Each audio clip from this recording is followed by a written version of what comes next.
بسم الله الرحمن الرحيم. الحمد لله والصلاة والسلام على رسول الله، أما بعد.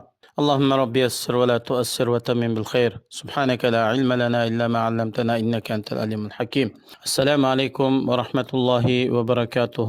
Hürmetlik ustazlar ve qarindoshlar, biz hozir dunyoda ya'ni bir yilning ichidagi eng afzal bo'lgan ibodatlar, Allohga eng yaxshi ko'riladigan, amali solihlar eng ko'p qabul qilinadigan, ajr savobi ziyoda bo'ladigan shu fazilatli ulug' kunlarda turyapmiz. Bu kunlarning orasidami Arafat kunisi alohida Qur'on hadisda ta'riflangan, payg'ambarimiz sollallohu alayhi vasallam bu kunning fazilatlarini bayon qilingan alohida bir kundir. Chunki bu Arafat kunisida nurg'un fazilatlar bor. Birinchisi, bu kun bizning dinimiz bo'lgan islom dini mukammallashgan, Alloh taolaning ne'matlari to'liq mukammal bo'lgan bir kundir. Bu to'g'rida Umar ibn Xattob radhiyallohu anhudan bayon qilingan asarda bir Yahudi Umar radhiyallohu anhuga: "Ey mu'minlarning amiri, sizlarning kitobinglarda sizlar o'qiyotgan bir oyat bor. Agar u oyat biz Yahudilarga nozil bo'lgan bo'lsa edi, albatta u kunni biz bayram kuni qilardik", dedi Umar roziyallohu anhu. "Qaysi oyatni deysan?" dedi. Yahudi: "Al-yawma akmaltu lakum dinakum va atmamtu alaykum ni'mati va raditu lakum al-islam dina." Yani bu ayetning tarjimasi: bugun sizlarning dininglarni butun qildim, sizlarga ne'matimni tamomladim, islom dinini sizlarning dininglar bo'lishga tanladim degan oyat deydi. Umar roziyallohu anhu: biz bu oyatning payg'ambar alayhissalomga nozil bo'lgan kun va o'rinni bilamiz. Bu oyat payg'ambar alayhissalom Arafat turganda va juma kunida nozil bo'lgan deb javob berdi. Buxoriy va Muslim rivoyat qilgan hadis. İkincisi, bu Arafat günüsü bolsa, Arafat meydanında tuğan hacılarning bayram günü.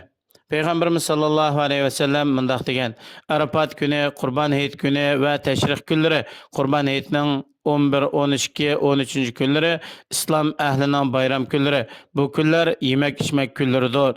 Yana Umar ibn Xattob radhiyallohu anhudan bayon qilingan asarda bugun dininglarni kamil qilib berdim degan oyat juma kunida Arafat maydonida nozil bo'lgan.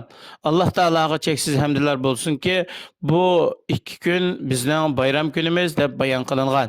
Bu kun yana Alloh subhanahu va taolo alohida qasam qilgan kun. Ya'ni ulug' katta zot faqat ulug' katta narsalar bilan qasam qiladi. Bu kun Qur'oni Karimda Buruj surasi 3-oyatda qurbonlik qiladigan kuni va Arafat kuni deb bayon qilingan. Abu Hurayra radhiyallohu anhudan bayon qilingan hadisda payg'ambarimiz sollallohu alayhi vasallam mundaq degan: va'da qilingan kun qiyomat kuni, qutlug' kun Arafat kuni, guvohlik kuni juma kuni. Bu Tirmiziy rivoyat qilgan sahih hadis. Arafat kuni bo'lsa Alloh subhanahu va taolo qasam qilgan, ya'ni Fajr surasininki 3-oyatidagi taq kundir. Ibn Abbas radhiyallohu anhu shundaq deydi: "Jub kun Qurban Hayit kuni, taq kun Arafat kuni." Bu asarni Ikrama va Zahhak qatorliq olimlar bayon qilgan. To'rtinchisi, Arafat kunining ro'zasi 2 yillik gunohga kafforat bo'ladi. Abi Qatada radhiyallohu anhudan bayon qilingan hadisda payg'ambarimiz sollallohu alayhi vasallamdan Arafat kunida ro'za tutishning fazilati to'g'risida so'ralganda payg'ambarimiz sollallohu alayhi vasallam Arafat kunining ro'zasi o'tgan bir yillik va keladigan bir yillik gunohga kafforat bo'ladi degan Muslim rivoyat qilgan hadis. Arafat kuni ro'za tutish haj qilmaganlar uchun sunnatdir. Ammo hojilar bu kunda ro'za tutmaydi.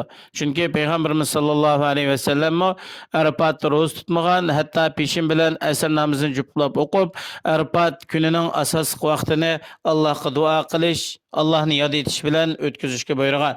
Yana Arafat kuni Alloh subhanahu va taolo Odam avlodlaridan ahdi misoq olgan shundaq bu ulug' va katta kun.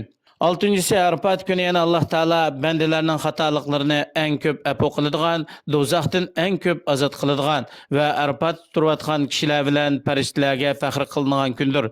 Şunadek bu günde şeytan en rasva boludğan, en xar boludğan gündür. Ayşe radhiyallohu anhadan bayon qilingan hadisda payg'ambarimiz sollallohu alayhi vasallam mundaq degan: Alloh subhanahu va taolo bandalarni Arafat kunidanmi ko'proq do'zaxdan ozod qiladigan kun yo'q.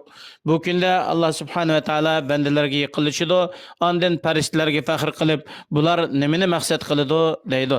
Yana Peygamberimiz sallallohu alayhi ve sellem'den bayan kılınan bir hadiste şeytan Arafat günü ve Bedir günüdün mübek xar ve naiti kişilep ketken bir halette bulmagan. Bedir günüste Müslümanlar galbi kılgan Perişteler Müslümanlara yardım bergende şeytan bunu görüp xar bolgan halette naiti kişilep yok algan. Shuningdek Arafat günüstümü Allah subhanahu ve taala bendilerine nait köplep dozaqdan azat qilib gunohlarni kechirim qilib o'tgandan keyin shayton xor bo'lib nait rasvo bo'lgan holatda eng kichiklab xorliq holatiga qaytadi. Yana Umar radhiyallohu anhudan bayon qilingan hadisda payg'ambar alayhisalom shunday degan: Alloh taolo Arafat kuni kechda Arafatda turgan kishilar bilan farishtalarga faxr qilib, bandilarimga qaranglar, ular chochlari chuvuq, to'pichonga minilgan holatda mening tarafimga keldi deydi. Imom Ahmad rivoyat qilgan hadis. Endi bu yerda bir savol: hajga qatnashmagan kishilarning Arafat kunisi duosi ijobat bo'lamdi degan bir masala bor. Bu to'g'rida Aisha radhiyallohu anhadan bayon qilingan biz yuqorida so'zlab o'tgan hadis. Alloh subhanahu va taolo Arafat kunidimi ko'proq do'zaxdan ozod qiladigan kun yo'q. Ya'ni bandalarni Arafat kuni hammadan ko'p ozod qiladi. Bu kunda Alloh bandalarga yiqilishidi, farishtalarga maqtanib, ular nimani maqsad qildi deydi. Abdullah ibn Amr ibn As radhiyallohu anhudan bayon qilingan hadisda payg'ambar alayhisalom munaq degan: duoning eng yaxshisi Arafat kunida qilingan duodir. Men va mendan ilgari payg'ambarlarning qilgan eng yaxshi duosi la ilaha illalloh vahdahu la sharika lah, lahul mulk va lahul hamd va huwa ala kulli shay'in qodir. Yana Talhat ibn Ubayd ibn Kurayz radhiyallohu rahimahullohdan mursal bayon qilingan hadisda duolarning eng yaxshisi Arafat kunida qilingan duodir deyilgan. Olimlar hamda Arafat kunida qilingan duolarning fazilati hajlarga xosmi yoki dunyodagi barliq musulmonlarni o'z ichiga olamdi degan masaladagi kuchli qarashda bu kunda qilingan duo hammani o'z ichiga oladi deb qaragan. Chunki fazilat bu kun uchundir.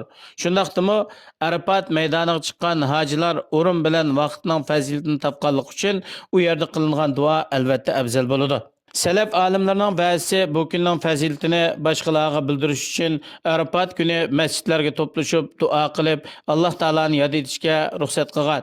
Sahobalardan Ibn Abbas radhiyallohu anhu shunday qilgan. Ibn Qudama rahimahulloh shunday deydi: Arafat maydonidan boshqa joylarda Arafat kunini bildirish uchun to'plansa, ya'ni to'g'ri bo'ladi. Hasanul Basriyning rivoyatida tunji qitim Basr shahrida Arafat kunini kishilarga bildirish uchun kishilarni to'plagan kishi Ibn Abbas radhiyallohu anhu deyilgan. Bu to'g'rida hamda sahobalardan Ibn Abbas radhiyallohu anhu va Amr ibn Hurays radhiyallohu anhu qatorliqlar shunday qilgan. Hatta ba'zi rivoyatlarda Yahya ibn Ma'in rahimahulloh Arafat kunida kishilar bilan birga masjidga hozir bo'ladi deyilgan. Yuqorida bayon qilingan asarlar, ya'ni salaf olimlarining qarashida Arafat kunining hojilarga xos emas ekanligini bildirdi. Bu Arafat kunninki fazilati nayt ulug' duo ijobat bo'ladigan kun bo'lganlikdan bu kunda duo qilish va Allohni yod etish uchun bir joyga to'plashganlik to'g'risida Payg'ambar alayhisalomdan hadis bayon qilmagan bo'lsa-mu, ammo sahobalardan Ibn Abbas radhiyallohu anhu, Amr ibn Hurays radhiyallohu anhu qatorliq sahobalar va salaf olimlariningki shunday qilganligi bayon qilingan. Şuna hajga boramagan qarindoshlarimiz o'zlarining uylarida bo'lamdi yoki o'zining yurtidagi cho'ng jami masjidlarga bo'lamdi to'planib ham Arafat kuni Alloh zaminning osmoniga tushib bandalarga yiqilishadigan kun. Shuna dunyoning har qaysi joylarida yashayotgan qarindoshlarimiz yana Arafat kunini nayta qadrlayli, bu kunning fazilatidan mahrum qolmayli. Bo'lsa bütün vaqtimizni chiqarib bu kunni Allohni yod etish, Allohga taat ibodat qilish bilan o'tkazayli. Qarindoshlarimiz dunyoning ishlari tugamaydi. Hitning aldirishi, hitlik tayyorlik deb bu ulug' kunning fazilatini bu kunda erishadigan ajr savoblardan mahrum qolmayli.